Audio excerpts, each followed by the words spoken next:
Hello అండి, అందరికీ నమస్తే. Welcome back to Momo home. ఈరోజు వీడియో వచ్చేసి నేను లాస్ట్ టైం సింహాచలం వెళ్ళినప్పుడు అక్కడ ఫ్రీ ప్రసాదంగా పొంగల్ ఇచ్చారనమాట. అది తిన్న తర్వాత మళ్ళీ తినాలనిపించి నేను ఇంట్లో చాలాసార్లు పొంగల్ రెసిపీ ట్రై చేశా. బట్ ఆ టేస్ట్ అయితే రాలేదు. కానీ ఫైనల్గా ఒకరోజు సేమ్ టేస్ట్ అయితే వచ్చింది. అందరికీ తెలిసిందే కదా, ప్రసాదం అంటేనే టేస్ట్ సూపర్గా ఉంటుంది. సో అలాంటి టేస్ట్ మిస్ అవ్వకూడదు అంటే నేను ఈ పొంగల్ని ఏ ప్రాసెస్లో చేశానో మీరు కూడా చూసేయండి. సో ఫస్ట్ ఒక బౌల్లో 1 కప్ పెసరపప్పు వేసుకోవాలి. నేను ఇక్కడ ఇంట్లో ప్రిపేర్ చేసుకున్న పెసరపప్పుని తీసుకున్నాను. ఇది లేదనుకుంటే మనకి షాప్స్లో దొరికే పెసరపప్పు కూడా వేసుకోవచ్చు. తర్వాత సేమ్ కప్తో 1 కప్ బియ్యం కూడా వేసుకోవాలి. బియ్యంలో చాలా వెరైటీసే ఉన్నాయి కదా, కానీ ఈ పొంగల్కి బాస్మతి రైస్ తప్ప మిగిలినవి ఏవైనా వాడుకోవచ్చు. తర్వాత బియ్యం పప్పు నానడానికి సరిపడా వాటర్ వేసి ఒక అరగంట నుండి గంట వరకు నానపెట్టుకోవాలి. చాలామంది పొంగల్ కోసం కొత్త బియ్యాన్నే వాడాలంటారు, ఎందుకంటే అవి త్వరగా ఉడికిపోతుందని చెప్పి. కానీ మనం వాటర్ కొంచెం ఎక్స్ట్రా వేసుకుంటే ఎలాంటి బియ్యమైనా ఉడికిపోతాయి. ఇప్పుడు స్టవ్ పైన కుక్కర్ పెట్టుకొని అందులో 1 టేబుల్ స్పూన్ నెయ్యి వేసుకోవాలి. ఈ రెసిపీకి నెయ్యి కొంచెం ఎక్కువగానే పడుతుంది.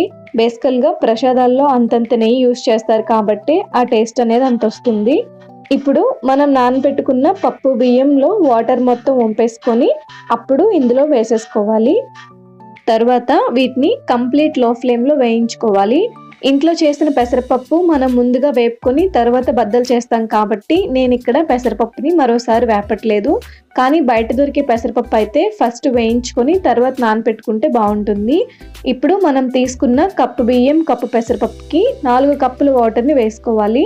తర్వాత ఇందులో టేస్ట్కి సరిపడా సాల్ట్ వేసుకోవాలి.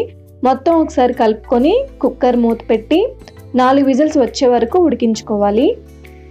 ఈ రెసిపీ కుక్కర్లోనే కాకుండా నార్మల్గా కూడా చేసుకోవచ్చు. కాకపోతే 2 కప్పుల పప్పు బియ్యానికి 6 కప్పుల వాటర్ వేసుకోవాలి.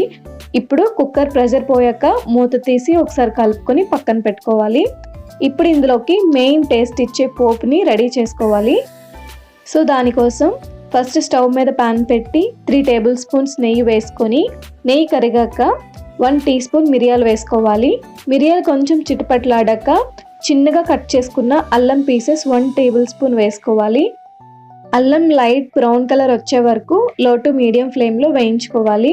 1/2 టీ స్పూన్ ఆవాలు 1 టీ స్పూన్ జీలకర్ర వేసుకుని ఇవి కూడా లైట్గా వేగాక 3 ఎండుమిర్చి కొద్దిగా కరివేపాకు వేసుకోవాలి. ఈ పొంగల్కి మెయిన్ ఫ్లేవర్ ఇచ్చేది నెయ్యి, మిరియాలు, అల్లం అన్నమాట. అండ్ లాస్ట్లో కొద్దిగా జీడిపప్పు వేసుకొని మిక్స్ చేసుకోవాలి. నేను ముందుగానే జీడిపప్పుని డ్రై రోస్ట్ చేసుకున్నాను కాబట్టి లాస్ట్లో నెయ్యిలో వేసుకున్నాను. అలా కాకుండా నార్మల్ జీడిపప్పు అయితే ముందుగానే వేసేసుకుని వేయించుకోవాలి. ఇప్పుడు ఈ పోపుని ఉడికించుకున్న పొంగల్లో వేసి బాగా మిక్స్ చేసుకోవాలి. ఇంతకు ముందు పొంగల్ని ఓన్లీ ప్రసాదంగా మాత్రమే చేసేవారు, కానీ ఇప్పుడు టిఫిన్ షాప్స్లో ఇది కూడా ఒక టిఫిన్స్ లాగా పెడుతున్నారు. కానీ అది కొంచెం వాటరీగా ఉంటుంది. అలా వాటరీగా కావాలనుకుంటే కొంచెం హాట్ వాటర్ని ఇందులో మిక్స్ చేసుకోవచ్చు. ఇప్పుడు లాస్ట్లో కొంచెం కొబ్బరి తురుము చల్లుకొని ఒకసారి బాగా మిక్స్ చేసుకోవాలి. ఇలా కొబ్బరి తురుము వేసుకోవడం వల్ల టేస్ట్ ఇంకొంచెం బాగుంటుంది. చిన్నపిల్లలకి అప్పుడప్పుడు ఇలా చేసి పెడితే ఫుడ్ మీద బోర్ కొట్టకుండా ఇష్టంగా తింటారు. ఇది హెల్దీనే కాబట్టి డైలీ పెట్టినా తప్పలేదు.